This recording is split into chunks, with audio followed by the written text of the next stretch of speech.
Autopilot. Tesla Autopilot. Tesla Autopilot has been through an incredible journey over the past 6 years, or perhaps even longer in your mind, in the minds of many involved. Yeah, I think that's where we first connected. Really, was the autopilot stuff, autonomy, and the whole journey was incredible to me to watch. I was because I knew, well, part of it is I was at MIT and I knew the difficulty of computer vision. Yeah. And I knew I had a lot of colleagues and friends about the DARPA challenge. I knew how difficult it is. Mm-hmm. And so there was a natural skepticism. When I first drove a Tesla with the initial system based on Mobileye, I thought there's no way. So first when I got in, I thought there's no way this car could maintain stay in the lane and create a comfortable experience. So my intuition initially was that the lane keeping problem is way too difficult to solve. Oh, lane keeping, yeah, that's relatively easy. No, but solve in the way that we talked about previous is prototype versus a thing that actually creates a pleasant experience over hundreds of thousands of miles or millions. So I was proven wrong. We had to wrap a lot of code around the Mobileye thing. It didn't just work by itself. Yes, I mean that's part of the story of how you approach things. Sometimes you do things from scratch. Sometimes at first you kind of see what's out there, and then you decide to do from scratch. That was one of the boldest decisions I've seen, is both on the hardware and the software, to decide to eventually go from scratch. I thought, again, I was skeptical of whether that's going to be able to work out, because it's such a difficult problem. And so it was an incredible journey. What I see now with everything, the hardware, the compute, the sensors, the things I maybe care and love about most is the stuff that Andre Karpathy is leading with the data set selection, the whole data engine process, the neural network architectures, the way that's in the real world that network is tested, validated, all the different test sets, versus the ImageNet model of computer vision, like what's in academia, is like real world artificial intelligence. Yeah. So, and Andre is awesome and obviously plays an important role, but we have a lot of really talented people driving things. So, and Ashok is actually the head of autopilot engineering. Andre is director of AI stuff. Yeah. So I'm aware that there's an incredible team of just a lot going on. Yeah, just obviously people will give me too much credit, and they'll give Andre too much credit. So, and people should realize how much is going on under the hood. It's just a lot of really talented people. The Tesla Autopilot AI team is extremely talented. It's like some of the smartest people in the world. So yeah, we're getting it done. What are some insights you've gained over those 5-6 years of autopilot about the problem of autonomous driving? So you leaped in having some sort of first principles kinds of intuitions, but nobody knows how difficult the problem. Yeah, I thought the self-driving problem would be hard, but it was harder than I thought. It's not like I thought it would be easy. I thought it would be very hard, but it was actually way harder than even that. So, I mean, what it comes down to at the end of the day is, to solve self-driving, you have to solve. You basically need to recreate what humans do to drive, which is humans drive with optical sensors, eyes, and biological neural nets.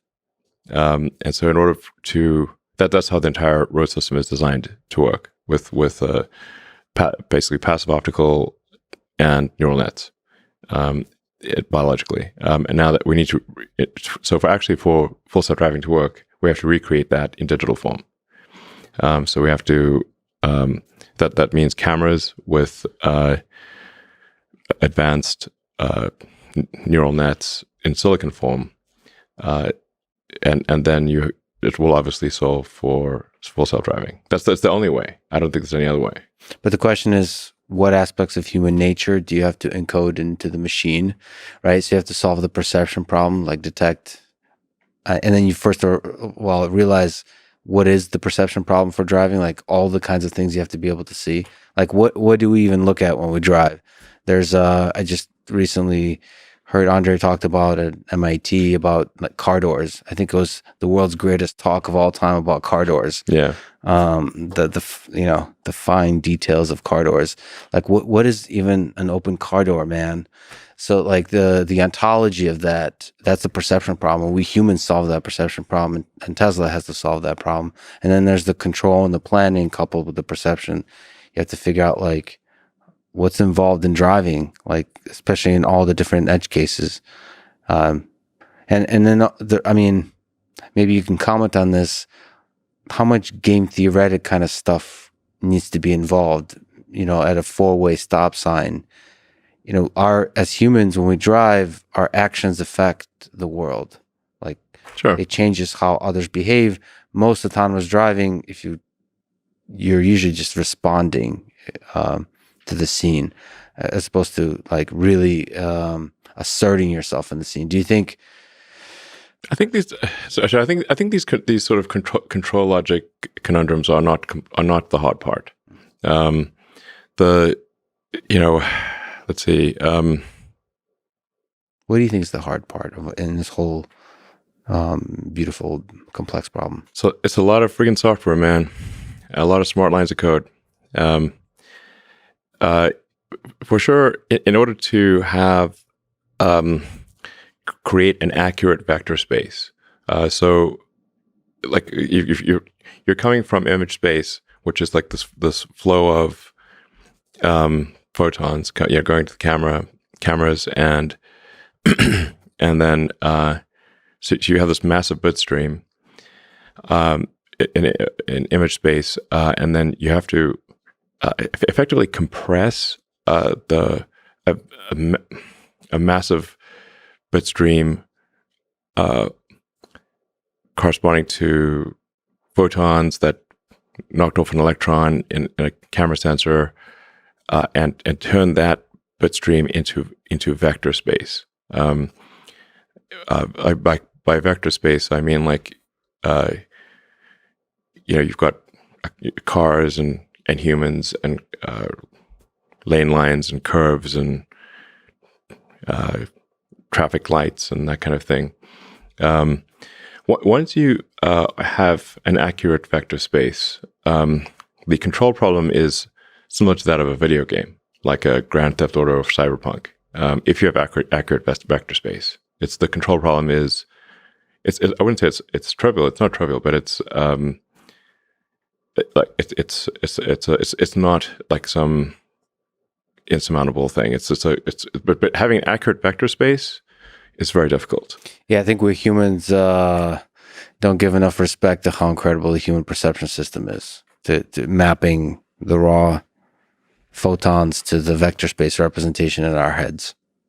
Your brain is doing an incredible amount of processing, and giving you an image that is a very cleaned up image. Like when we look around here, we see, like you see color in the corners of your eyes, but actually your eyes have very few cones, like cone receptors in the peripheral vision.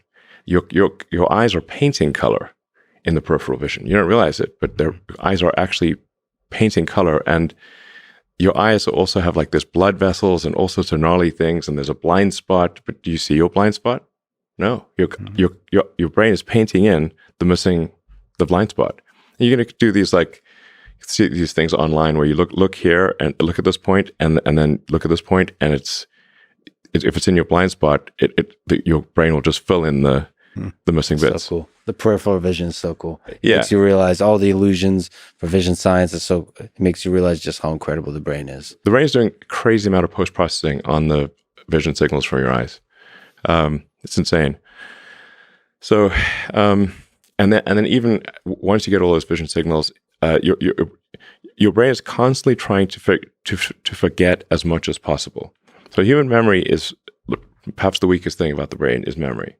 So because memory is so expensive to a brain and so limited, your brain is trying to forget as much as possible and distill the things that you see into the smallest amounts of information possible. So your brain is trying to not just get to a vector space, but get to a vector space that is the smallest possible vector space of only relevant objects.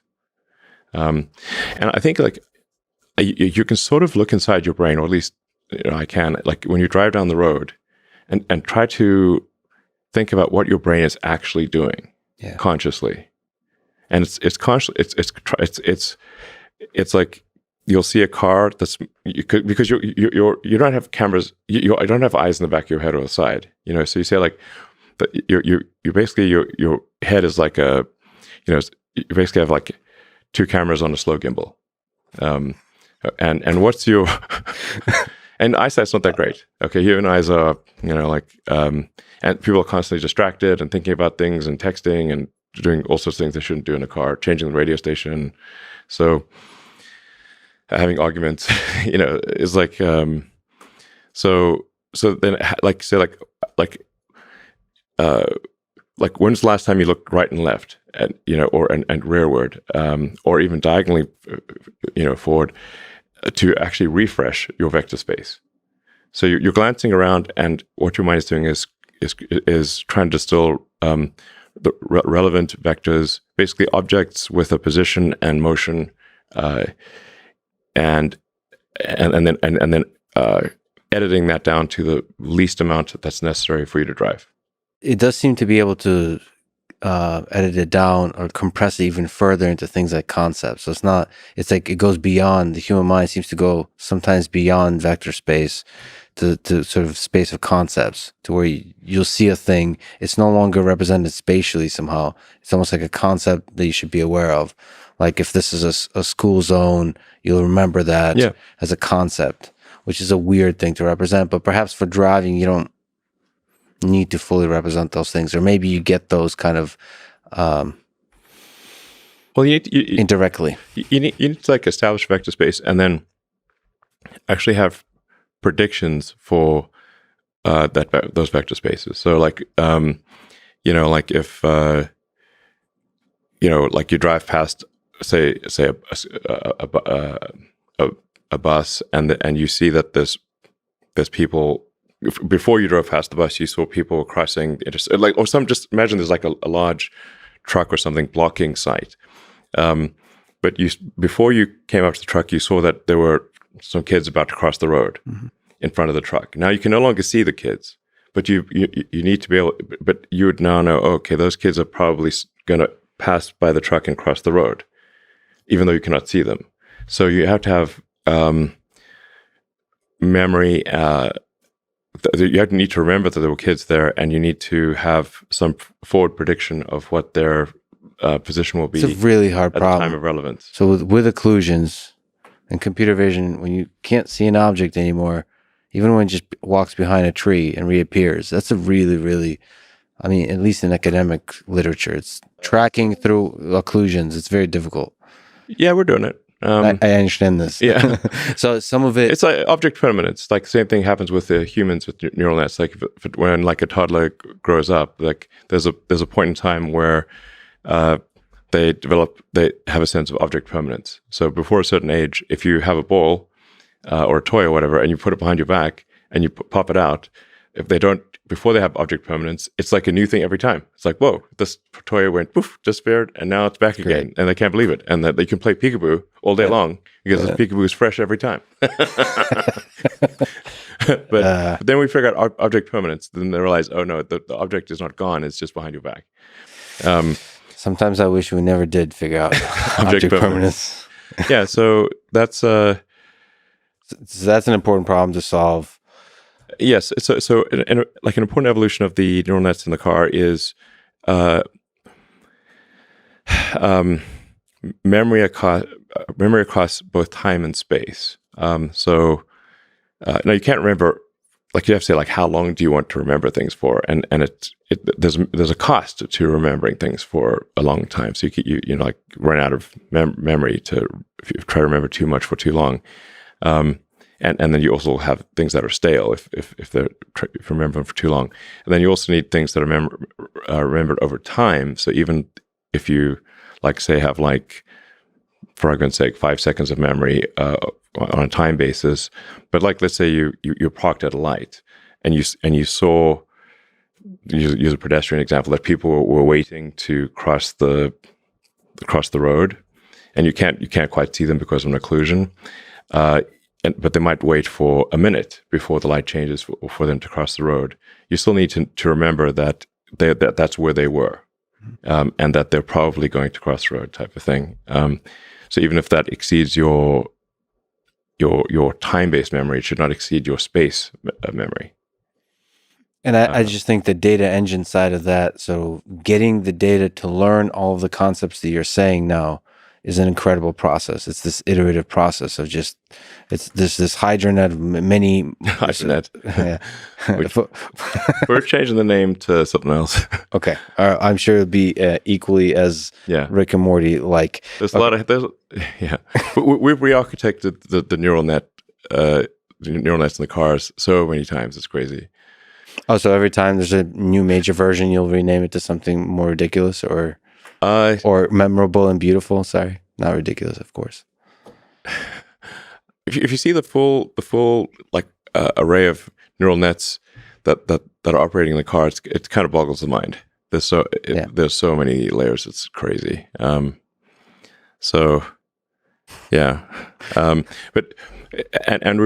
we started off with simple neural nets that were basically image recognition on a single frame from a single camera, and then trying to knit those together with C. I should say we're really primarily running C here because C++ is too much overhead, and we have our own C compiler. So to get maximum performance, we actually wrote our own C compiler and are continuing to optimize our C compiler for maximum efficiency. In fact, we've just recently done a new rev on a C compiler that'll compile directly to our Autopilot hardware. So you want to compile the whole thing down and with your own compiler? Yeah. Like, so efficiency absolutely. Here, because there's all kinds of compute. There's CPU, GPU, there's like ASIC types of things. And you have to somehow figure out the scheduling across all of those things. And so you're compiling the code down that does all, okay. So that's why there's a lot of people involved. There's a lot of hardcore software engineering at a very sort of bare metal level, because we're trying to do a lot of compute that's constrained to our full self-driving computer. So, and we want to try to have the highest frames per second possible in a sort of very, very finite amount of compute and power. So we really put a lot of effort into the efficiency of our compute. So there's actually a lot of work done by some very talented software engineers at Tesla that at a very foundational level to improve the efficiency of compute and how we use the trip accelerators, which are basically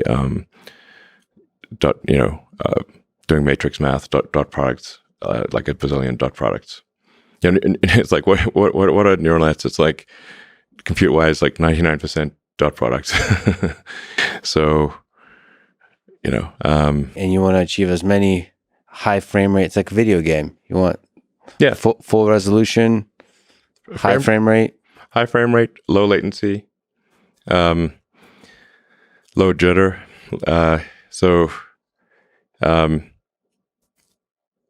I think one of the things we're moving towards now is no post-processing of the image through the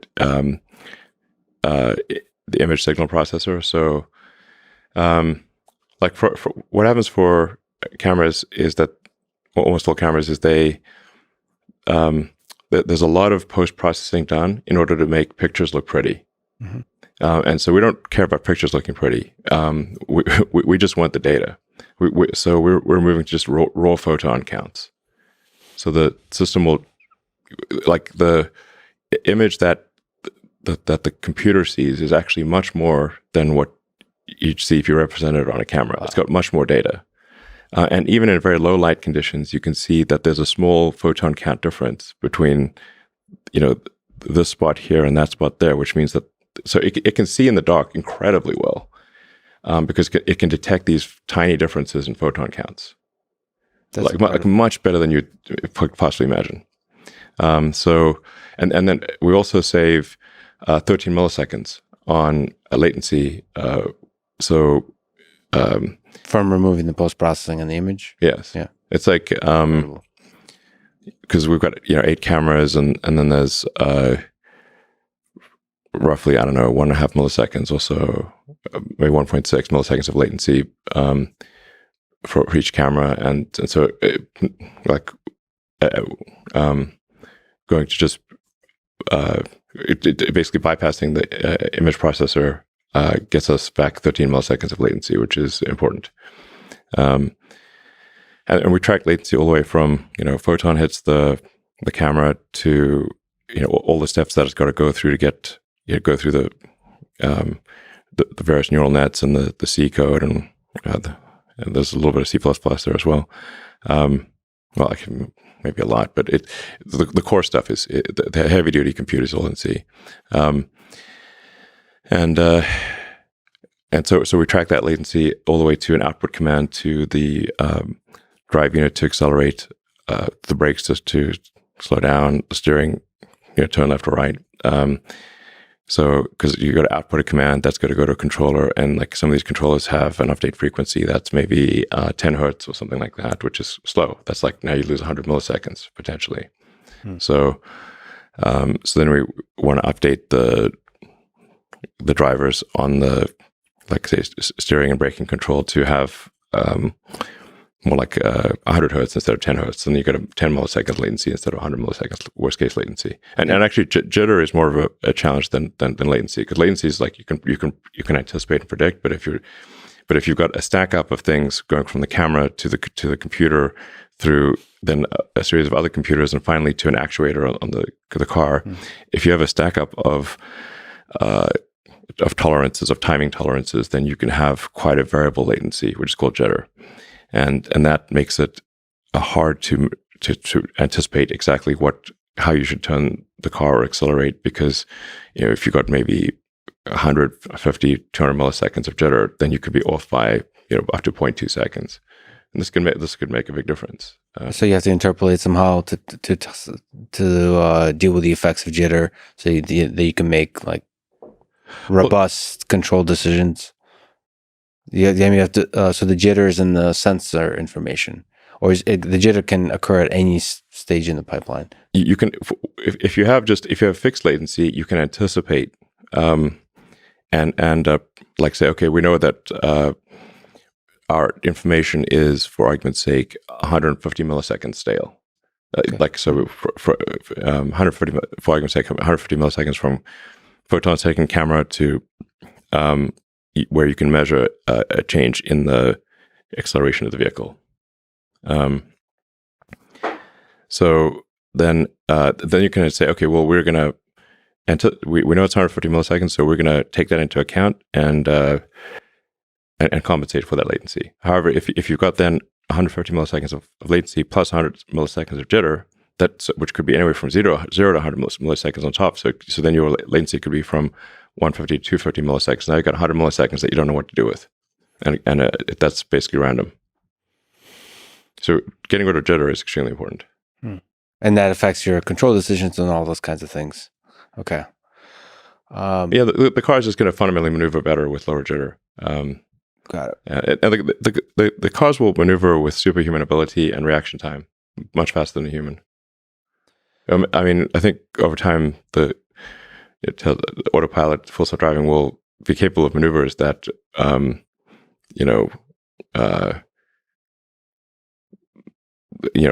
far more than what like James Bond could do in like the best movie type of thing. That's exactly what I was imagining in my mind as you said it.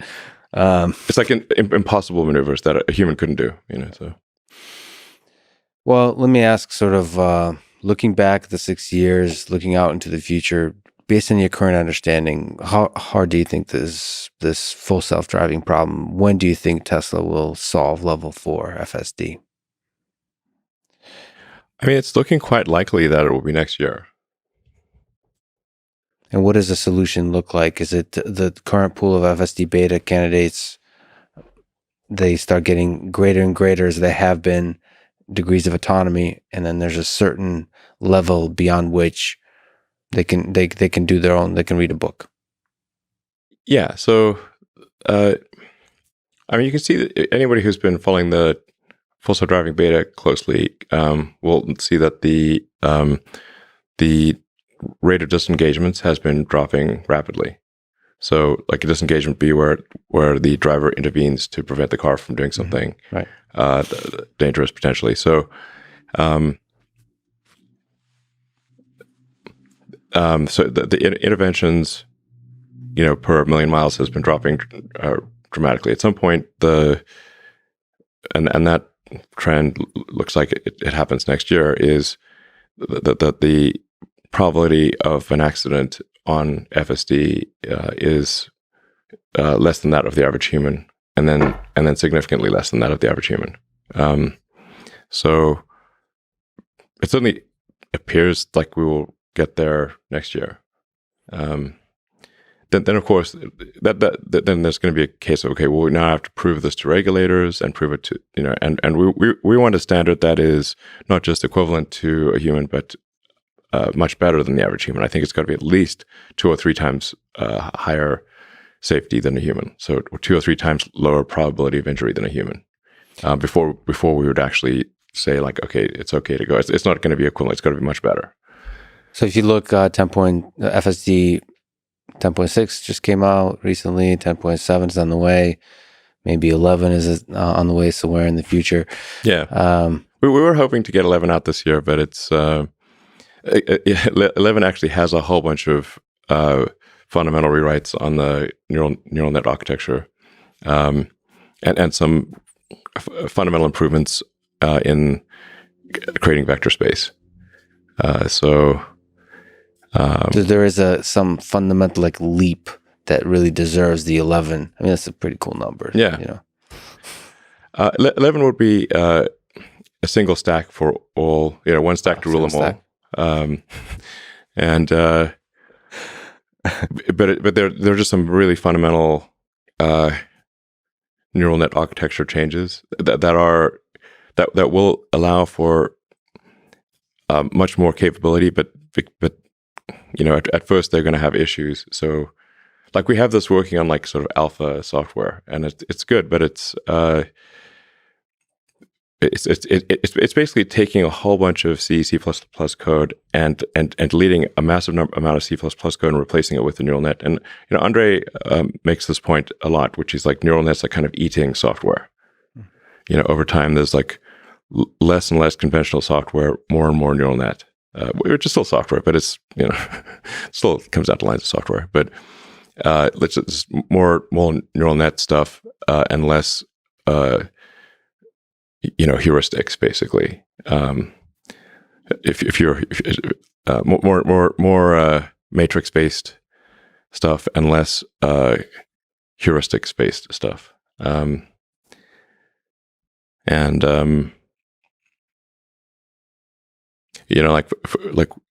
one of the big changes will be right now the neural nets will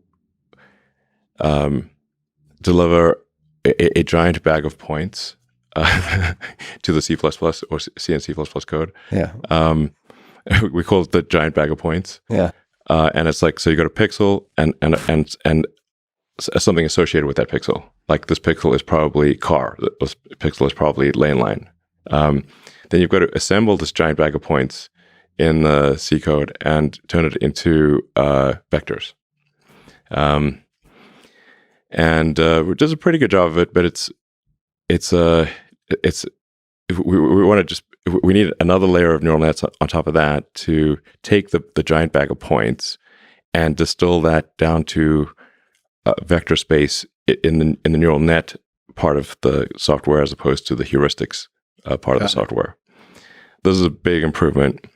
Neural nets all the way down is what you want. It's not even all neural nets, but it's this will be just this is a game changer to not have the bag of points, the giant bag of points that has to be assembled with many lines of C++, and have a neural net just assemble those into a vector. So that the neural net is outputting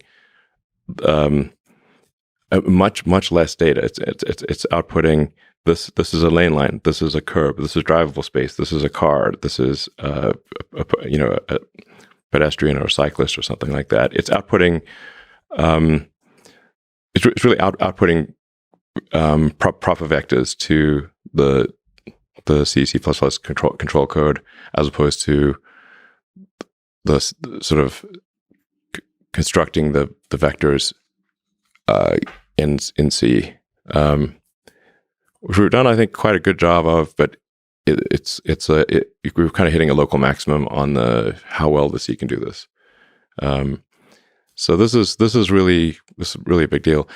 And just all of the networks in the car need to move to surround video. There's still some legacy networks that are not surround video. And all of the training needs to move to surround video. And the efficiency of the training needs to get better, and it is. And then we need to move everything to raw photon counts as opposed to processed images. Okay, so which is quite a big reset on the training, because the system's trained on post-processed images.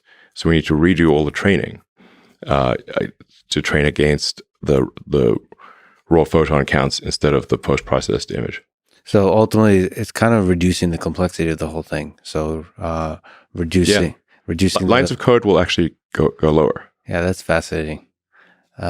So you're doing fusion of all the sensors, so reducing the complexity of having to deal with each fusion sensor. Of the cameras is there's not cameras really. Right. Yes. Yeah. Same with humans.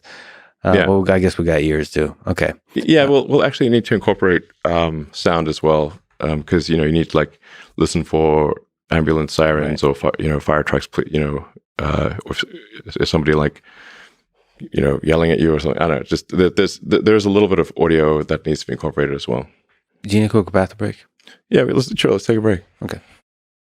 Honestly, frankly, the ideas are the easy thing, and the implementation is the hard thing. The idea of going to the moon is the easy part. Yeah. But going to the moon is the hard part. It's the hard part. And there's a lot of hardcore engineering that's got to get done at the hardware and software level. Like I said, optimizing the C compiler and cutting out latency everywhere. If we don't do this, the system will not work properly. So the work of the engineers doing this, they are like the unsung heroes to some, but they are critical to the success of the situation. I think you made it clear. I mean, at least to me, it's super exciting, everything that's going on outside of what Andre is doing. Yeah, just the whole infrastructure, the software. I mean, everything is going on with Data Engine, whatever it's called.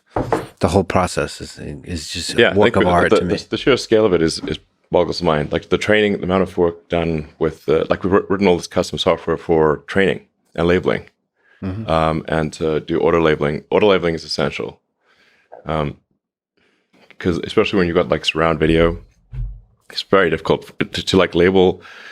Surround video from scratch is extremely difficult. Take a human such a long time to even label one video clip, several hours. Or the auto labeler, basically we just apply a heavy duty, a lot of compute to the video clips to pre-assign and guess what all the things are that are going on in the surround video. And then there's correcting it. Yeah, and then all the human has to do is tweet, say this, adjust what is incorrect. This is increases productivity by 100 or more. Yeah.